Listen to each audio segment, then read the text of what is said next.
आणि थोडंसं मोठं संकट उभं राहिलं. कारण त्या काळी परीक्षा तालुक्याच्याच गावाला व्हायची, फक्त 93 साल होतं ते. आणि तालुक्याच्या गावाला परीक्षा म्हणजे बऱ्याच अफवा होत्या तेव्हा. आधी तिथं स्क्वॉड नावाचा काहीतरी प्रकार असतो, मागं पाहिलं तरी ओरडतात, पुढं पाहून देते नाही, पेन बदलला तर सही घ्यायला लागते, अशा काहीतरी. अभ्यासापेक्षा ह्याच गोष्टींचं टेन्शन जास्त, कारण अभ्यास केलेलाच नाही किंवा येतच नाही म्हटल्यावर त्याचं टेन्शन घेऊन करणार काय. तरी पण आपल्याला जे सामान्य गोष्टी होत्या, 2-2 मार्काचे गणित, कारण बाकी विषय पास होणे इतपत आता डोक्यात ताकद आली होती, पण अजूनही गणिताची प्रचंड भीती होती. म्हणून गणिताच्या पहिल्यांदा सगळ्या गाळलेल्या जागा गणिताच्या पुस्तकात पाठ करून टाकल्या. 2चा 0 घात बरोबर 1 ते का विचारायचं नाही, पण असा वर 0 आला काही 1 लिहायचा गाळलेली जागा, तो कसा वगैरे त्याच्याशी काही घेणं नाही. अशा सगळ्या गाळलेल्या जागा पाठ करून टाकल्या. तेव्हा सिद्धता आणि प्रमेय नावाचा एक प्रकार होता. असा काहीतरी एक त्रिकोण काढायचा, ABC बरोबर BC, A बरोबर CD असं काहीतरी लिहिलं का हुशार विद्यार्थ्यांना 8 पैकी 8 मार्क पडायचे. आणि आमच्यासारखी जी सामान्य गरीब रहित होती त्यांना 3-3.5 पर्यंत ती पोचायचे. तर मग मी ते थोडेसे पाठ करून ठेवले आणि म्हटलं याचे 4 सिद्धता आणि रायडर याचे 15-1 आणि गाळलेल्या जागा वगैरे आणि 2 मार्काचे गणित, असं करून 30 पर्यंत माझी मजल पोचली. पण पास व्हायला मार्क लागायचे 52. पण म्हटलं जाऊ द्या, ईश्वर कधीतरी मदत करतो असं मी ऐकून होतो. ईश्वरावर भरोसा ठेवून परीक्षा द्यायला सिन्नरला आलो 15 दिवस आधीच. कारण त्या काळी एक ट्रेंड होता की तालुक्याच्या गावाला जाऊन 10-12 दिवस आधी अभ्यास करावा एकांतात. मग तो एकांतात अभ्यास करण्यासाठी मी सिन्नरला रूम घेऊन राहायला लागलो 4-5 पोरांबरोबर. तेव्हा रोल नंबर 10वीचे असे आडनावानुसार यायचे, ABC असे. माझं आडनाव आंधळे होतं. सुदैवानं माझ्यासमोर आव्हाड नावाचा एक पोरगा आला शेजारच्या गावातला, तो जरा हुशार होता.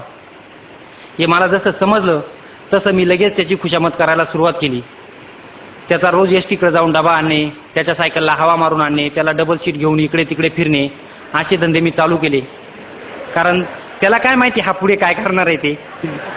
आणि परीक्षा 1-2 दिवसावर राहिली होती तेव्हा त्याला म्हटलं, मी तुला बाकीचे सगळे विषय दाखवतो, फक्त मला गणित आणि इंग्रजी दाखव. बाकीचे दाखवतो म्हणजे बाकीच्या ठिकाणी मी लई शहाणा होतो अशातला भाग कधीच नव्हता.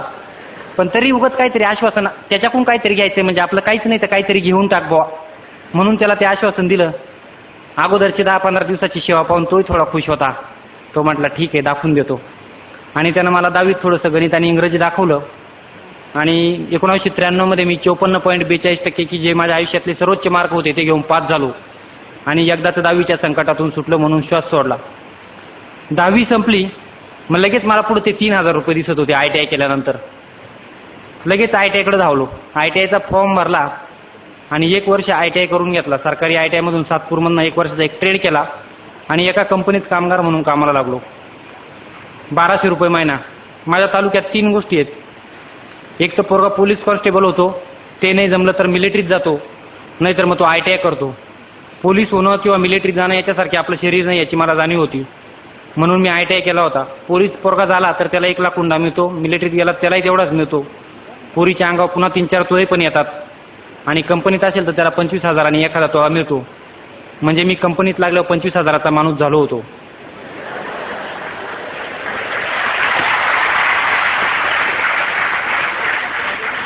मग कंपनीत काम करत करत सहज आता 11वीला ॲडमिशन घ्यायचं तर कशाला घ्यायचं, सायन्सला घ्यावं तर त्यात इंग्रजी असतं आणि तिथं आपल्याला त्याचा काही प्रश्नच नाही.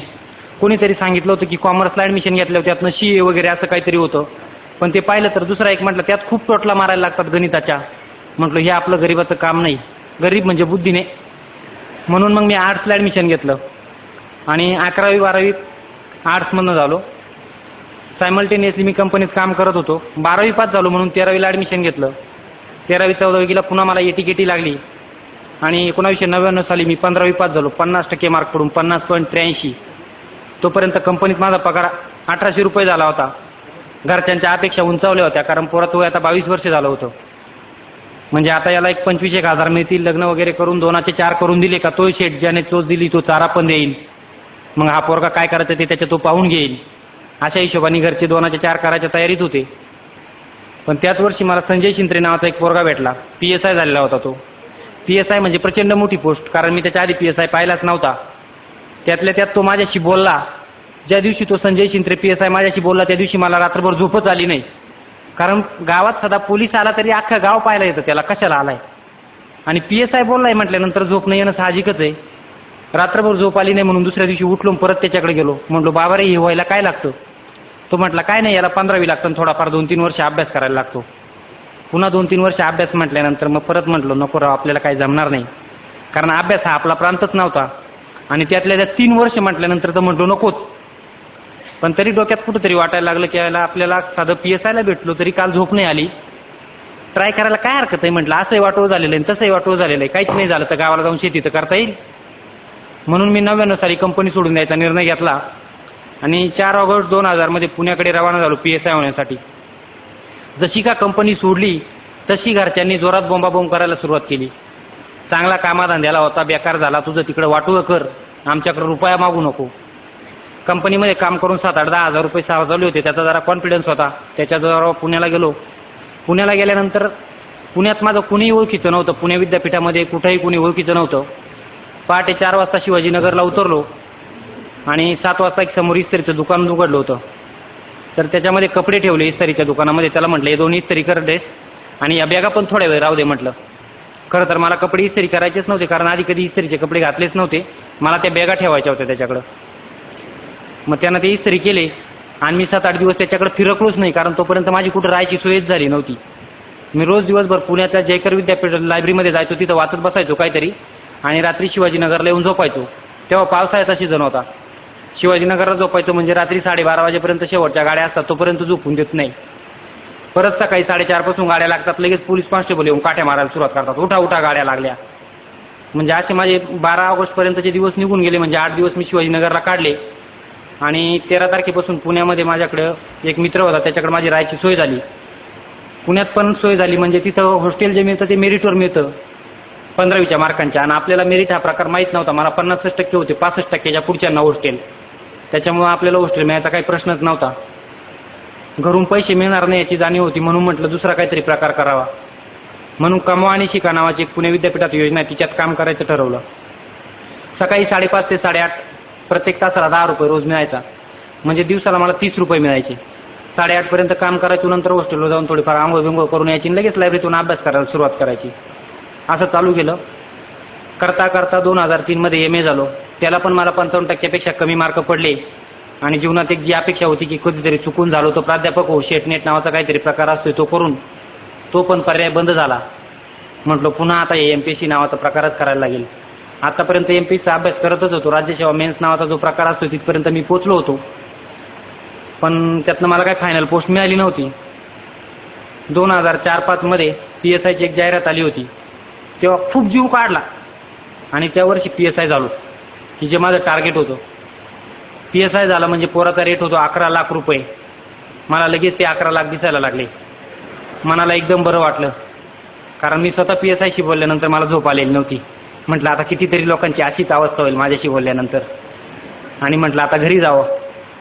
पण त्याच वर्षी अजित जोशी नावाचा माझा एक मित्र IAS झाला होता. तो म्हणे अरे काय घेऊन बसलाय म्हणे PSI, म्हणे IAS नाही तर IPS हो म्हणे, 200 PSI हाताखाली येतील. मी थोडा वेळ विचार केला, म्हटलं कुठं IAS व्हायचं, आपल्याला काही परवडणार आहे का, हे 11 लाख झाले म्हटलं मस्तपैकी, वरतून एवढं स्टेटस, गावाकडे किती मोठा फौजदार म्हणजे. तरी पण त्यानं थोडंसं सांगितलं बघ म्हणे जमलं तर. पुन्हा थोडा एक दिवस विचार केला, म्हटलं जाऊ दे मरू दे, असंही वाटोळ झालंय तसंही वाटोळ झालंय तर 100% वाटोळ होऊन जाऊ द्या. आणि ते PSI जॉईन नाही करायचं असं ठरवलं आणि घरी आलो. घरी येऊन पाहतोय तर घरचे माझ्यावर जाम खुश, पोरगा PSI झालाय म्हणून. आतापर्यंत माझ्याकडे कधीच न फिरकणारे वडील एकदम निरीचा शर्ट बिर्ट घालून माझं स्वागत करायला तयारच होते. त्यांना बरं वाटलं पोरगा PSI झालाय. गावातले पण लगेच 2-3 जण मागं इकडं तिकडे फिरायला लागले आणि मी घरी जाऊन सांगितलं, म्हटलं ते काय म्हणताय PSI काय, मी ते काय जॉईन करणार नाही. घरच्यांनी पुन्हा शिव्या द्यायला सुरुवात केली आणि गावातल्यांना वाटलं कशाचं झालं होतं, कारण PSI म्हणजे आपल्याला वाटतं कोल्हापूरकडचा पैलवान असावा, म्हणजे कुठनं तरी आखाड्यातून आला, एकदम मजबूत असा बॉडी बिल्डर वगैरे. आणि माझ्या तब्येत तिकडे पाहिल्यावर कोणाला वाटलं नाही असं काय झालं, सगळ्यांना वाटली थाप मारली म्हणून. आणि म्हटलं काय थापा मारतोय गावाकडे तिकडे पुण्याकडे काहीतरी करतोय.